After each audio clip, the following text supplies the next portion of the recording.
오늘 우리는 드디어 길고 길었던 서기관들과 바리새인들을 향한 주님의 7가지 화,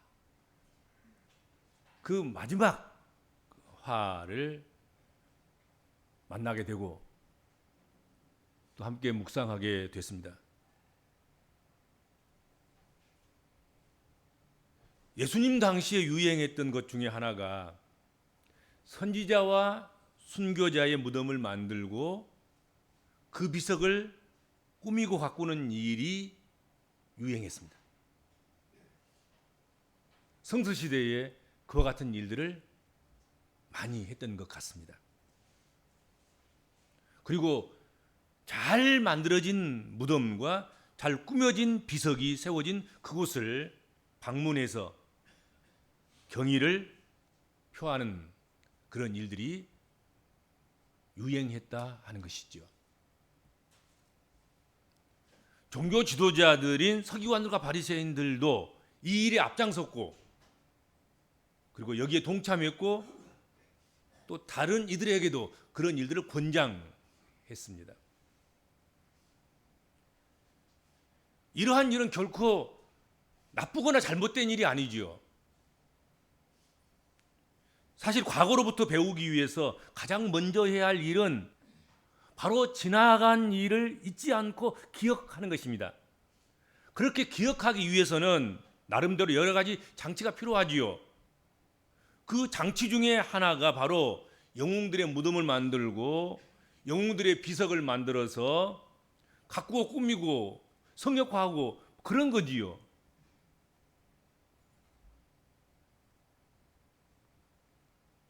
문제는 서기관들과 바리새인들이 이러한 무덤을 만들고 비석을 꾸미는 일을 하면서 다른 의도가 있었다는 거지요. 순교자들의 무덤, 의인들의 비석. 자, 순교자들의 무덤에 가서 순교 정신을 배우고 의인의 비석에 가서 거기 적힌 글귀들을 보고 그들의 행적들을 보면서 우리도 의롭게 살자. 그렇게 격려하고 사람을 훈련하고 양육하고 세워나가는 그런 목적으로 종교인들이었던 바리새인들과 서기관들이 그렇게 했다면 얼마나 좋겠냐 하는 것이죠. 근데 그렇게 한 것이 않는 거예요. 자기들의 의를 드러내기 위해서 무덤을 만들고 비석을 꾸몄다 하는 것이죠. 그들은 서기관과 바리새인들은 무덤을 만들고 비석을 꾸미는 일을 하면서 이렇게 말했다는 거죠. 오늘 본문에 보면 만일 우리가 조상 때에 있었더라면 우리가 만약에 조상들과 같은 그런 수준과 조상 때 살고 있었던 그때에 우리가 살고 있었다고 한다고 하면 우리는 그들이 조상들이 선지자의 피를 흘리는데 참여하지 아니하였으리라. 그렇게 이야기했다는 것입니다. 그러니까 교묘하게 무덤은 만들고 비석은 세우면서 우리는 선지자들의 무덤을 만들고 의인들의 비석을 만들어서 우리는 그것을 추앙하고 그리고 우리는 닮아가고 그것을 기념한다. 우리는 착한 일하고 좋은 일 한다. 그러나 거기에 이제 비판이 들어가 있는 게 뭐냐면 이렇게 순교자를 만들고 의인을 죽이게 한 그런 모든 일들을 우리 조상들이 했다는 거지요. 우리라면 안 했을 텐데. 지금 예수님 시대의 서기관과 바리새인들 그들은 이야기하기를 우리가 조상 때 살았다면 이렇게 순교자들을 만들어내고 그리고 의인들의 억울한 죽음을 만들어내서 결국은 그들의 비석을 꾸며야 되고 가꿔야 되는 그런 일들을 안 해도 될 정도 우리는 그렇게 살았을 텐데 그리고 무덤과 비석을 만드는 공적은 자신들은 그 공적을 높이고 그리고 그들이 핍박을 해서 그들이 돌을 던져서 그들이 죽여서 순교자를 만들고 그래서 피를 흘린 이 일에 대해서는 자기들과 무관하게 우리 조상이 한 일이고 우리가 그때 있었더라면 우리는 그런 일 안 해. 우리는 그런 나쁜 짓 안 해. 그렇게 했다는 거지요. 서기관들과 바리새인들이 선지자들의 무덤을 만들고 의인들의 비석을 꾸민다는 그 표현은 그들이 선지자들과 의인들의 후손의 계승자인 것을 인정하고 싶은 그런 생각을 반영하고 있다 하는 것이죠. 그러니까 조상들이 선지자들과 의인들을 핍박한 그 일은 우리가 무관하고 지금 여기 누워있는 의인들과 순교자들과 이런 희생들 이런 것들은 값진 것이기 때문에 우리가 이들을 기념하는 일은 얼마나 착한 일이고 좋은 일이고 의미 있는 일이고 우리가 잘한 일이냐 하고 그것을 내세운 거예요. 조상의 허물은 나 몰라. 사실은 조상의 허물이라는 것이 곧 내 허물이라고 생각하고 마치 내 죄처럼 그렇게 여기고 회개하고 그런 일을 다시 범하지 않기 위해서 힘쓰고 애쓰고 선언을 하고 맹세를 하고 그래야 되는 것 아니겠습니까? 그렇죠. 그런데 나 몰라요. 나하고는 관계없어요. 내가 거기 그 자리에 있었더라면 나는 그런 짓 안 해. 그리고는 끝. 그랬다는 것입니다. 그들은 앞선 신앙인들의 무덤을 다듬고 비석을 세우며 명분 쌓기를 열중하면서 죽은 조상을 기념한 듯 하지만 실상은 자기들의 의로운 그 의로움을 드러내고 의인의 대열에 자신들을 세우는 그래서 종교적인 이득을 얻는 그런 일들을 했다 하는 것입니다. 서기관과 바리새인들의 속마음은 선지자들의 무덤을 만들고 의인의 비석을 꾸미면서 자신을 의로운 사람으로 나타내려고 하였다 하는 거지요. 자신들이라고 하면 그런 무고한 피는 흘리지 않았을 것이다. 그런 기회로 삼는 거지요.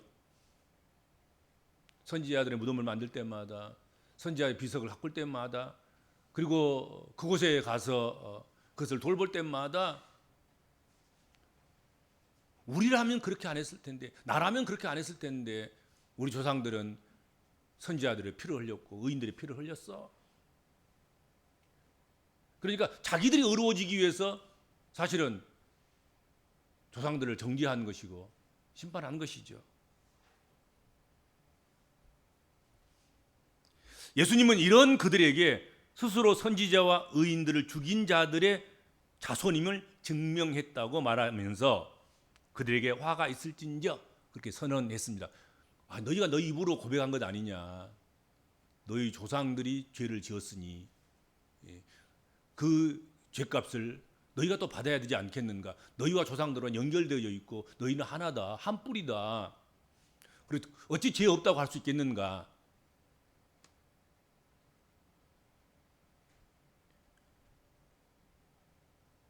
서기관과 바리새인들은 자신들은 다를 것이라고 말하지만 그러나 이들도 결코 다르지 않을 뿐만 아니라 어떻게 보면 한술 더 뜬 사람들, 조상들보다 훨씬 더 한술 더 뜨는 사람들이 바로 서기관과 바리새인들이었다 하는 것이죠. 대부분 보면 그러잖아요. 누구를 정죄하는 사람들이 정죄당한 사람들보다 훨씬 더 정죄하는 사람들이 더 나쁘고 더 죄악되고 더 탐욕스럽고 그러면서도 불구하고 남 정죄한단 말이죠. 서기관과 바리새인이 또 그랬어요.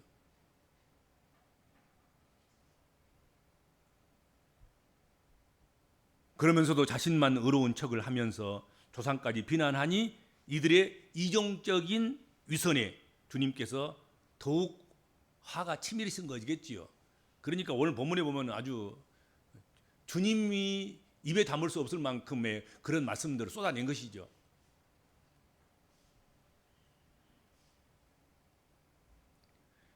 예수님께서는 서기관들과 바리새인들에게 너희가 그렇게 하려거든 32절에서 너희가 너희 조상의 분량을 채우라 그렇게 말씀했습니다. 조상들의 분량은 채우지 아니하면서 그때 우리가 조상들의 자리에 처해 있지 않았더라면, 또 처해 있었더라면 우리는 그렇게 하지 않았으리라 하기만 하면서 미꾸라지처럼 책임에서는 회피되고 책임에서 빠져나가는 그런 사람들이라 그렇게 책망을 받은 거지요.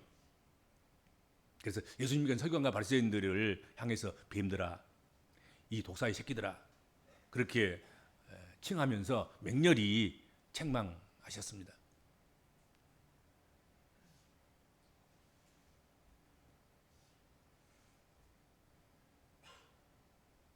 자신들은 마치 하나님 보낸 선지자와 종들을 선대할 것처럼 말하지만 예수님이 경험한 서기관들과 바리새인들은 하나님의 아들로 온 자신을 얼마나 많이 괴롭게 했는지 이미 아는 바고 이미 경험한 바고, 뿐만 아니라 앞으로 이들이 그들의 조상들보다 더 훨씬 악하게 주님과 주님의 제자들을 핍박할 것을 예측하고 있는 것이죠. 예언적인 것으로 내다보고 있는 것이죠. 이들은 하나님 보낸 종들을 십자가에 못 박아 죽이고 말씀을 배워야 할 회당에서 책찍질하고 동네마다 따라다니면서 집요할 정도로 박해를 가한다 하는 것이죠. 실제로 그렇지 않습니까? 예수님께서 예언하신 그대로 오늘 본문에 말씀하고 있는 서기관과 바리새인들이 이렇게 하리라 했던 그대로 실제로 그들은, 서기관과 바리새인들은 스데반의 집사를 돌로 쳐서 죽였습니다. 사도 바울이 사울일 때 그 먼 곳 다메섹까지 성도들을 찾아내서 옥에 가두려고 그 먼 곳까지 이동을 했습니다. 그리고 우리가 히브리서 같은 말씀을 보면 믿음의 사람들이 얼마나 고통당하면서 소망 중에 죽어갔는가.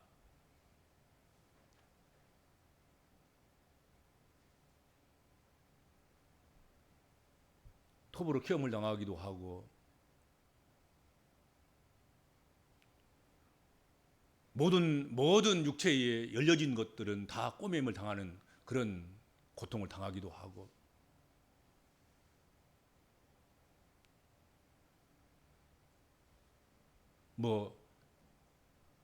먹지 못하고 잠을 못 자고 하는 것들은 그것은 그냥 아주 기본적인 것이고, 순교를 당하는 것들도 가볍게 쉽게 순교를 당하는 것이 아니라 가장 처참하게, 가장 잔인하게, 가장 잔혹하게 그렇게 죽임을 당했는데, 그때 그 역할들을 하는 사람들이 누구였냐? 오늘 나와 있는 이 서기관들과 바리새인들이란 말이죠.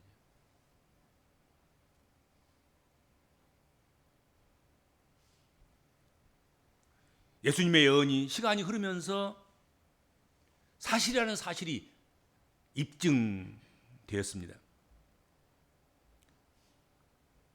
복음이 전파될 때 이들은 집요할 정도로 따라다니면서 방해하고 박해를 했습니다. 그게 초기 원식교의 역사입니다.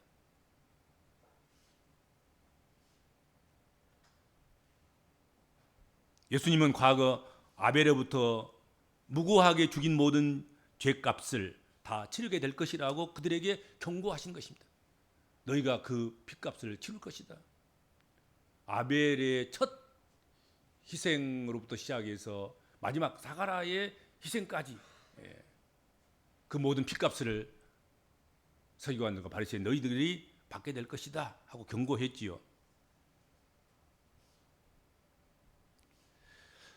말씀을 마무리 지으려고 합니다.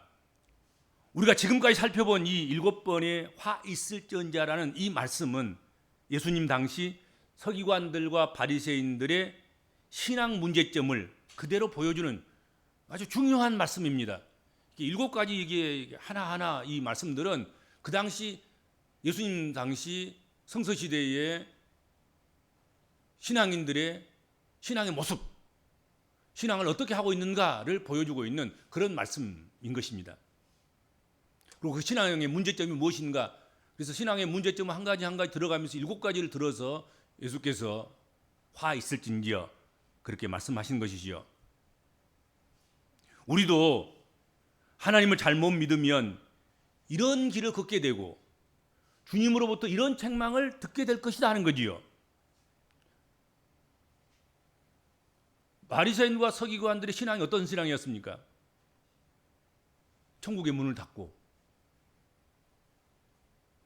본질은 버리고 잎사귀와 가지와 일부분적인 그런 것들만 부여잡고 사소한 것이 중요시되고 겉과 속이 다르고